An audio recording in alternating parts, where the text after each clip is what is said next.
Bom, dando continuidade então a essa série de videoaulas que eu chamei de primeiros passos, a gente vai trabalhar com endereçamento nesse vídeo e também vamos agregar novos comandos, né? A ideia é sempre essa, é que a cada vídeo, de acordo com a necessidade do projeto, a gente vá incrementando cada vez mais novos comandos para que a gente possa lá na frente ter suporte para escrever, ou seja, para desenvolver um projeto mais complexo, ok? Como a gente sabe, o Excel nada mais é do que uma matriz, né? E essa matriz, então, é formada por um ponto, nesse caso aqui uma linha e uma coluna. Então, a célula ativa, por exemplo, é um ponto nessa matriz que possui linha e coluna. Então, a macro que a gente vai criar aqui vai ser o seguinte: ela vai alimentar a célula ativa com o número da linha, ok? Então, vamos lá. Primeira coisa que a gente tem que fazer é inserir um modo para a gente poder inserir a nossa programação, começar a criar a nossa sub, né? E colocar um nome para a nossa macro. Nesse caso vai ser número da linha, ok? Então a célula ativa, o conteúdo da célula ativa vai receber a linha, o número da linha da própria célula ativa. Né? Como eu disse, por se tratar de uma matriz que é formada por um ponto, né? E esse ponto tem dois números, o número da linha e o número da coluna. Então vamos lá na planilha, vamos inserir uma espécie de botão aqui, só para ficar mais fácil, para executar por aqui mesmo. Criei um botão qualquer, vou atribuir a minha macro, ok. Vou clicar numa linha qualquer e tá aí. Notem que ela está mostrando para a gente qual é a linha ativa que a gente está, ok? Então vamos lá, vamos fazer a mesma coisa agora para a coluna. Então, sub, um nome para a nossa macro, vai chamar número da coluna nesse caso, ok? A célula ativa, ponto value, ponto conteúdo, vai receber o número da coluna ativa. Então vamos lá. Vou usar o mesmo botão aqui, só vou atribuir agora com a nova macro, a macro da coluna. E vamos ver. Olha só. Agora ele já está alimentando com o quê? Com o número da coluna. Nesse caso eu estou na H, ele está mostrando o número 8. Na J ele está mostrando o número 10. E assim vai. Na P está mostrando o número 16. E assim vai. Ok? Bom, agora que a gente sabe como extrair o número da linha da célula ativa e o número da coluna da célula ativa, o que a gente vai fazer? A gente vai criar uma macro para pular de linha. Ou seja, ir para a linha seguinte à célula ativa, ok? Para isso a gente vai usar um comando de endereçamento. Esse comando é o cells. Vou mostrar como funciona. Vamos lá, então vamos criar a nossa macro. Sub pular de linha, ok? O comando então é o cells. Como que o cells funciona? Ele tem dois argumentos. Então ele vai receber primeiro a linha, ou seja, o número da linha, e depois ele vai receber o número da coluna. Então, qual que é o número da linha? A minha linha ativa, ok? Qual que é o número da coluna? A minha coluna ativa. A propriedade vai ser .select, ok? Então, diferente agora, a gente estava usando o value para receber valor, agora a gente vai usar a propriedade select. Essa propriedade ela serve pura e simplesmente para selecionar um endereço, ok? Então a gente não pode confundir a select com a value. Então vamos lá. Se eu executar agora, aí não vai acontecer nada. Por quê? Porque eu estou simplesmente dizendo, olha, selecione a minha linha ativa e a minha coluna ativa. Então ele vai continuar parado. Mas se eu vier aqui na linha e colocar linha ativa, né? Ou seja, ActiveCell.row mais 1, aí a nossa macro já vai passar a pular de linha. Eu vou executar aqui no ambiente de programação. Olha só, lá no fundo, a nossa macro pulando de linha. Ok? Bom, outro comando que a gente usa bastante em programação é o comando range. Ele tem a mesma finalidade dos cells, que é fazer o nosso endereçamento, porém, ao invés de começar com linha-coluna, ele começa com coluna-linha. E ele vai parecer bem mais familiar porque é da mesma forma que a gente vê lá na planilha. Por exemplo, se eu quiser selecionar a célula B5, eu escrevo o comando range B5. Então, a princípio ele fica muito mais fácil para a gente trabalhar. Então vamos fazer um exemplo aqui. Vou criar uma nova macro, sub, selecionar, range. Ok, vou colocar aqui selecionar range.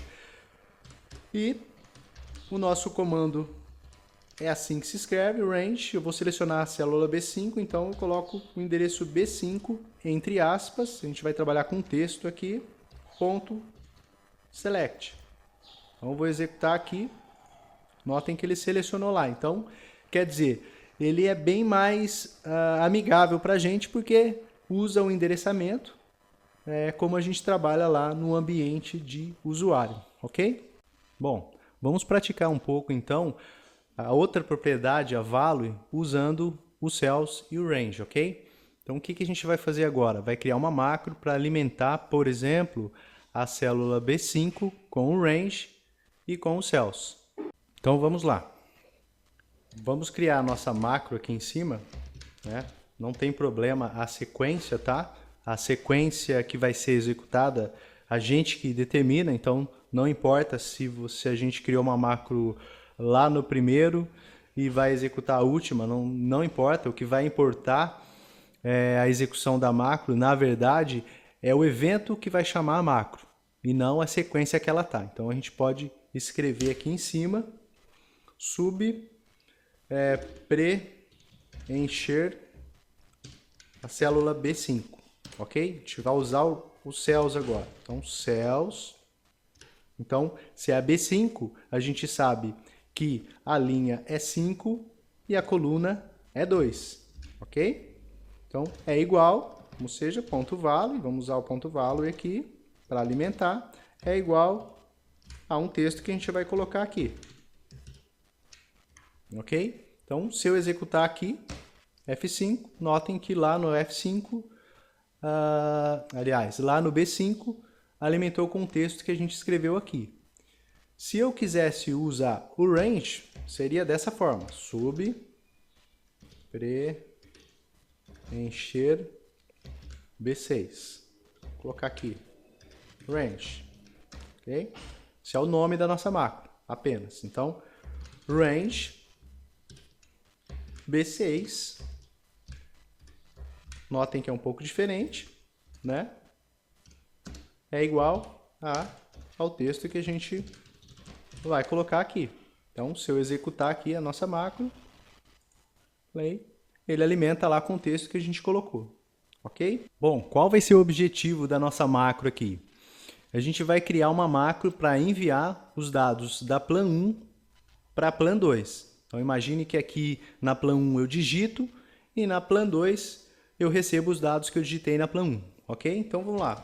Por exemplo, nome, endereço, telefone, ok?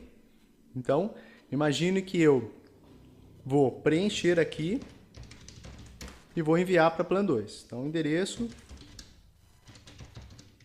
preenchendo aqui. E aqui na plan 2, como se fosse o meu formulário, eu vou ter os mesmos campos lá da plan 1. Então, aqui vai receber nome, aqui vai receber endereço, trabalhando dispersamente aqui para a gente poder trabalhar com os endereços diferentes. Então, e o telefone aqui. Ok. Pronto, agora a gente vai lá para o ambiente de programação, Alt F11, ou a gente clica aqui em Visual Basic. Bom, antes de começarmos a escrever a nossa macro, a colocar nosso endereço, vamos ver o esquema de endereçamento aqui, como é que funciona no VB. Então, primeira coisa, o primeiro escopo, né, o topo mais alto do nosso escopo ali, são os workbooks, que são os arquivos do Excel, ou seja, os nomes dos arquivos que a gente está trabalhando. Se a gente estiver trabalhando mais que um arquivo, a gente tem que obrigatoriamente usar o nome do arquivo. Depois do nome do arquivo vem as sheets, ou seja, as planilhas que a gente está trabalhando dentro desses arquivos. E depois o range, ou seja, o endereço da célula ou das células que a gente está trabalhando. Então o esquema de endereçamento é esse, primeiro o nome, depois as planilhas e depois as células. Ok? Um exemplo aqui seria esse. Workbooks, o nome do arquivo é arquivo, ponto, o nome da planilha, com o comando sheets. Plan, nesse caso aqui, e o range, nesse caso a gente usou A1.value, que vai receber o conteúdo 1, 2, 3. Então esse é o esquema de endereçamento que a gente usa para trabalhar com mais de uma planilha ou mais de um arquivo, ok? Agora que a gente já viu como que é feito o endereçamento, a estrutura de endereçamento, como que é o esquema do endereçamento, a gente já pode começar a escrever a nossa macro. Então a primeira coisa que a gente tem que fazer é inserir um módulo para poder inserir a nossa programação. Depois disso, insere a nossa subrotina, que vamos chamar de preencher formulário. Ok. Bom, então o que a gente precisa saber? Quem que vai receber? Quem vai receber é a nossa plan 2. Está aqui. Então, o endereço B3 da plan 2 vai receber o endereço B1, né, o conteúdo do endereço B1 da plan 1. Então, vamos escrever isso. Então, sheets, primeira coisa, o nome da planilha, porque a gente está trabalhando com planilhas diferentes. Então, quem vai receber vem primeiro, plan 2. Já colocamos qual é a planilha, agora vamos colocar qual é o endereço. Então, range, a gente viu que aqui o endereço é o B3, então B3 da planilha plan 2 vai receber, então, ponto value, vai receber um conteúdo do range. Agora a gente não precisa colocar o nome da planilha, por quê? Porque a gente já está na plan 1, nós vamos rodar lá na plan 1, então não há necessidade de dizer que a gente está na plan 1. Se quiser colocar, não tem problema, vou deixar aqui só para a gente ver que não há necessidade nesse caso. Então, quem vai ser ou qual vai ser o endereço que vai enviar? É o B1, então B1, ponto value também, que é o conteúdo do B1, vai ser enviado para o conteúdo da B3 lá da plan 2. Então, o esquema de endereçamento, né, é exatamente esse. Ou seja, quem recebe vai estar do lado esquerdo, quem envia vai estar do lado direito. E nós vamos fazer isso para todos os endereços. Então, a gente pode copiar aqui mais 3 vezes, que são 3 campos. Então, a gente pode ver aqui, então, a B6 e a D6. Então, a B6 da plan 2 e a D6 da plan 2 vão receber o quê? Os endereços B2 e B3 da plan 1. Então, aqui está a plan 1, B2 e B3, ok? Então, se a gente executar aqui, a plan 2 vai ser alimentada com a plan 1. Então, vamos aqui no ambiente de usuário, vamos colocar um botão aqui, só para ficar mais fácil a nossa execução. Então, atribuir aqui a nossa macro que a gente acabou de escrever, ok, e vou clicar nela aqui. Pronto, executamos, vamos ver lá na plan 2, está aqui a plan 2 preenchida, ok? Eu mudei um pouco aqui o layout do nosso projeto, então eu inseri aqui uma planilha chamada formulário e renomeei a plan 1 para preenchimento. Então, basicamente, a nossa macro vai fazer a mesma coisa que a anterior fez. Só que agora eu inseri uma planilha com layout de formulário para ficar mais fácil para a gente entender como a gente está trabalhando com o endereçamento, ok? Então, só lembrando o seguinte, toda a planilha que a gente trabalha aqui nas videoaulas, todas elas vão estar lá disponíveis para download no macrofaz.com.br. Então, quem quiser, é só ir lá baixar no site, ok? A planilha, não só a planilha, mas os códigos também. Então, vamos lá. Voltando aqui para o preenchimento, notem que a gente separou aqui o DDD do número do telefone, ok? Então, no nosso formulário está separado, então por isso que a gente separou aqui. E vamos lá, a gente já pode começar a escrever a nossa macro. Já inserimos o nosso módulo, Já inserimos a nossa subrotina, que chama preencher formulário, e já podemos escrever então o nosso código. Então, quem vai receber agora não é mais a Plan 2, vai ser a planilha chamada formulário. Lembrando aqui que se você escreveu o nome da planilha com acento, vai ter que usar o acento aqui no código também. Só a questão do maiúsculo e minúsculo, não precisa se preocupar. Como vocês podem ver, eu escrevi em minúsculo aqui, não tem problema. Só a questão do acento, do cedilha e tudo mais. Então, range. Quem vai receber, então, o primeiro campo? Vai ser o nome. Então, o nome aqui no nosso formulário é C11. Então, C11.value vai receber o quê? Lá, o endereço da nossa planilha de preenchimento, que é AB1, ok? Ponto value também, e isso para os outros 3 campos. Então, aqui a gente pode ver que vai seguir uma ordem B2, B3 e C. Vamos dar uma olhada aqui. C3, ok? Então, do lado direito, quem está enviando, B1, B2, B3 e C3. E lá no nosso formulário, quem vai receber o endereço vai ser a C15. Quem vai receber o DDD do telefone vai ser a L19. E quem vai receber o número do telefone vai ser a N19. Né? Aqui não tem problema, maiúsculo e minúsculo. Tá? Bom, podemos ir lá para o nosso ambiente de usuário e já podemos então atribuir a nossa nova macro, que a gente acabou de criar. Ok? E já podemos executar. Executamos a nossa macro, vamos dar uma olhada lá se preencheu. Está aqui nome, endereço, DDD e telefone. Ok? E agora a gente vai incrementar um pouquinho mais a nossa macro. Notem o seguinte, aqui no campo nome, nós temos que enviar o nome em maiúsculo. Tá? Nosso formulário está pedindo isso, inserir os dados em letra maiúscula. Então a gente vai ver como faz isso lá no nosso ambiente de programação. Então, por exemplo, a gente sabe que o nome está aqui, ó, é essa parte do nosso código que está enviando para essa parte do formulário. Então, a gente vai usar uma função chamada uppercase, ou abreviando o case. O que ela faz?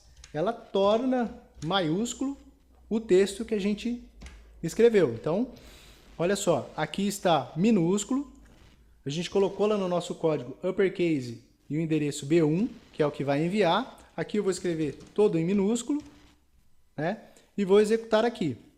Então a gente pode ver o seguinte, que mandou para cá, para o nosso formulário, em maiúsculo, ok? Notem que a função de tornar maiúsculo o nosso texto é basicamente parecida com uma função lá do ambiente de usuário do Excel.